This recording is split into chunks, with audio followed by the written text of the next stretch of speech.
You can work out as hard as you want, but you won't burn fat if you're not focused on what you're eating and how much of it you're eating. Unfortunately, there's a lot of confusing and contradicting information out there, so it's very easy to make some pretty common mistakes when setting up your diet plan for fat loss. So today I want to go over 10 of these major diet mistakes that you'll want to avoid because these make it much harder for you to lose fat and keep it off. And the first mistake that makes you waste a whole lot of energy and time on unnecessary meal prep is this false idea that you need to eat a large number of small meals throughout the day to support your metabolism and to effectively burn fat. That's why most fitness meal plans call for anywhere from 5 to 6 meals per day. And like I said, people that recommend this high meal frequency strategy claim that it keeps your metabolism high since you keep feeding the fire consistently, and that supports weight loss. But is this true? Well, the answer is no. A meta-analysis concluded that there is no difference between nibbling and gorging when it comes to 24-hour calorie intake and expenditure. In other words, it doesn't matter whether you eat many or a few meals per day, as long as you consume the same amount of food, the impact on your metabolism and on your body will be the same. On top of that, eating more frequently might make it even harder for you to lose weight. That's because, as found by research from the University of Hawaii, eating frequency was positively associated with energy intake. This doesn't necessarily mean that eating more often will cause you specifically to gain weight and that eating less often will cause you specifically to lose weight. It highly depends on what works for you. But if you find it hard to lose weight and eat many meals multiple times throughout the day, you might want to try reducing your meal frequency and see if that helps you better control your caloric intake. The next big mistake that prevents people from even starting to change their diet is focusing too much on the details and not focusing enough on the big picture. Losing weight and burning fat is simple on paper. You just consume fewer calories than you burn, and you'll drop the pounds off the scale. But despite its simplicity, you can make dieting as complex as you want. For example, beginners might wonder whether they should go organic or not, whether broccoli is better for weight loss than cauliflower, or whether it's better to boil vegetables rather than eat them raw. And sure, those are interesting questions, but in the grand scheme of things, they'll either have a very negligible or no impact on your weight loss results at all. Many people get lost and overwhelmed when they start focusing more and more on the rather non-essential details. Should you eat red meat or white meat? How long after your workout should you have a protein shake? What's the best time of the day to eat carbs? Of course, it's okay to ask these questions, but don't let such small things distract you from the bigger picture. And the two key big picture tips that you need to follow as your guiding North Stars are that you have to be in a calorie deficit and you have to make sure that you eat enough protein every single day. If you can follow these two big picture things, you will burn fat and improve your body composition. Don't allow yourself to get overwhelmed with the details because there's enough mismatching information out there to make your head spin from vegan to carnivore to keto to low carb to low fat, and you'll just get lost and stuck in analysis paralysis. You have to understand that any diet can work as long as it works for you. Another very widespread diet myth is this false belief that you have to eat a lot of fat and a low amount of carbs in order to burn fat. For many people, paleo and keto type diet plans can be very effective for weight loss. One reason for this is because you limit your carbohydrates, which is one of the most overconsumed macronutrients. Now, where many low-carb dieters end up going wrong is that they believe that the more fat they eat, the more fat they'll lose. The rationale behind this is that studies show that consuming more fat increases fat oxidation in the body, which is definitely true. However, most people that are just drinking MCT oils and adding tablespoons of coconut oil to their coffee every morning, what they fail to realize is that burning body fat and burning dietary fat are two different things. Just because your body is burning more of the fat that you're eating for fuel doesn't mean that you'll be losing more body fat. For that to happen, you'll have to be in a calorie deficit. Otherwise, your body will simply get the energy it needs by burning the dietary fat that you take in from eating high-fat foods. And if your body satisfies all of its energy requirements just by breaking down dietary fat, that means there's no need to break down body fat for energy. At the end of the day, to burn fat, you must burn more calories than you consume, and it doesn't necessarily matter whether you get your macros from carbs, fat, or protein. Sure, some people find it easier to control their calorie intake on a low carb, high fat diet, but this doesn't mean that you should eat as much fat as possible, because adding unnecessary calories to your diet, like adding butter to your coffee or eating coconut oil by the spoon, that'll only add additional calories and make fat loss harder. Next, let's talk about taking the weekend off when it comes to your diet. Most people work from Monday to Friday, and then they take the weekend off to recover and enjoy themselves.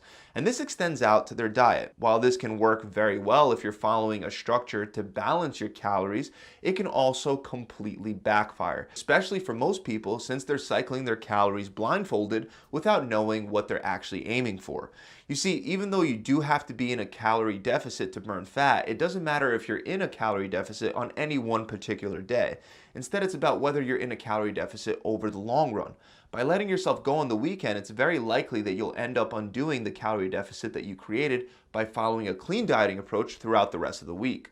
I'm not saying that you can't have cheat meals or even full out cheat days every weekend, but without planning on how to balance out those calories throughout the rest of the week, you'll probably get stuck and you might even gain fat in the process. So if you're planning to overshoot by 1,000 calories on the weekend by eating things like pizza and ice cream, then you have to make sure that you deduct those 1,000 calories from the rest of your week to maintain steady fat loss. It can be done, it just has to be done correctly. Another issue is thinking that you can't possibly get fat while eating clean. The fundamentals of eating clean suggest that you should eat more whole foods like fruits, vegetables, lean proteins, whole grains, and healthy fats while limiting highly processed snacks, sweets, and other prepackaged foods. And there are a lot of benefits to this very simple approach. In fact, just by eating single ingredient whole foods, you can lose weight. For example, it's probably not surprising for you to learn that research shows that consuming more fruit and vegetables can help people lose weight and keep it off. However, eating clean doesn't reduce the need for being in a calorie deficit. You still have to consume fewer calories than you burn if you want to burn fat. And that's where many people go wrong. Some people believe that as long as they eat clean and consume foods that are seen as weight loss friendly, they don't have to really worry about how much of those foods they eat. But that's not true, especially when we factor in health foods like nuts. These kinds of foods might even be high in protein, but they're also very high in calories and easy to overeat. Now, the benefit of eating clean is that foods like fruit and vegetables make it easier to control your energy intake automatically. That's because compared to the number of calories that they provide, they're very filling, so they tend to reduce total calorie intake throughout the day. But this doesn't make you immune to overeating, especially when it comes to fruit. And this belief that unlimited amounts of fruit will help you burn fat, since fruit is healthy, right? Well, that happens to be a huge diet mistake all on its own. Beginners that want to lose weight will often reach for fruit and vegetable juices to burn fat. But what they don't consider is that these juices can contain hundreds of calories and tons of sugar.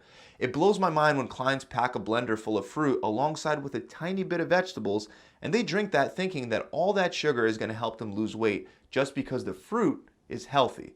Instead, they should minimize the amount of fruit and maximize the amount of vegetables in that smoothie to assist with fat loss. This obviously carries over to whole fruit as well. If you have 6 pieces of fruit every day thinking that that'll help you lose fat, you're very wrong, because it's going to add a good amount of simple sugars and calories to your diet, potentially blocking fat loss.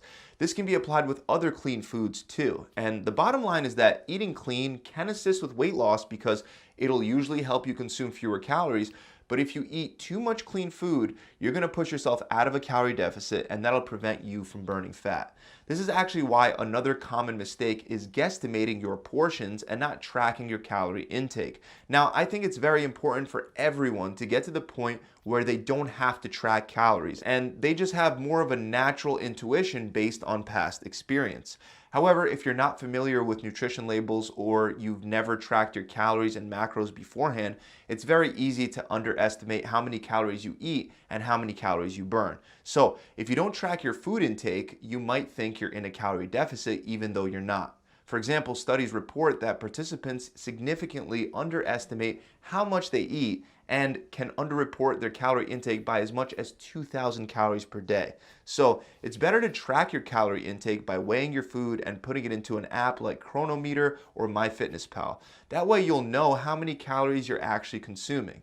Now, like I said, this isn't something that you'll have to do for the rest of your life unless you want to. Instead, once you have more experience with tracking your calories, you'll most likely be able to guesstimate your calorie and macronutrient intake, especially if you eat the same foods and meals regularly. Another major mistake is following celebrity meal plans or fad diets that you see in a magazine or some health article online. First, understand that many of the meal plans that you think your favorite actor, model, or athlete follows are completely made up, and the celebrity advertising the plan doesn't actually eat that way. The second issue is just because something worked for someone else doesn't mean that it's going to work for you. We all have different needs, preferences, and physiologies. Now, the third issue is that celebrities usually advertise following fad diet plans that have no scientific backing. Usually these are quick fix programs designed to help the actor or the model lose weight as fast as possible for a certain role in a movie. For example, in order to prepare for her role in Dreamgirls, Beyoncé followed the Master Cleanse diet. On this diet, there were no solid foods eaten for at least 10 days, and the only source of calories and nutrients came from a homemade sweetened lemon beverage. The idea is that doing this will detox your body and accelerate weight loss.